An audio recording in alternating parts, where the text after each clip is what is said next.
السلام علیکم سامعین، 15 جمادی الاولیٰ کی تاریخ شروع ہو چکی ہے، 9 دسمبر ہے۔ سوشل انڈیا نیوز میں آپ کا خیر مقدم ہے۔ خبر کا عنوان ہے: الہ آباد ہائی کورٹ کی لکھنؤ بینچ نے ڈاکٹر عمر گوتم اور ان کے بیٹے وغیرہ کے بارے میں بھی اپنا فیصلہ محفوظ کر لیا ہے۔ خبر تفصیل سے سنیے۔ اس بارے میں اسامہ ندوی ایڈووکیٹ نے ایک خط جاری کیا ہے۔ خطموں نے لکھا ہے: السلام علیکم ورحمۃ اللہ وبرکاتہ۔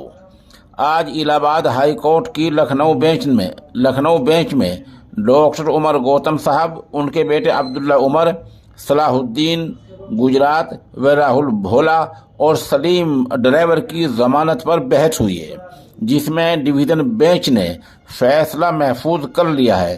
آپ حضرات سے دعاؤں کی درخواست ہے، اللہ تعالیٰ رہائی کا معاملہ آسان فرما دے، آمین ثم آمین۔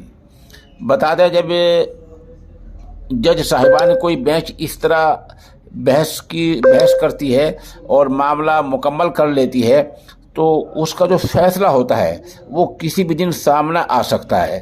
وہ کل بھی آ سکتا ہے، پرسوں بھی آ سکتا ہے، 2-4 دن بعد بھی آ سکتا ہے۔ انتظار کرنی چاہیے اور اللہ کی ذات سے حسن ظن رکھنا چاہیے کہ انشاءاللہ فیصلہ مثبت ہوگا۔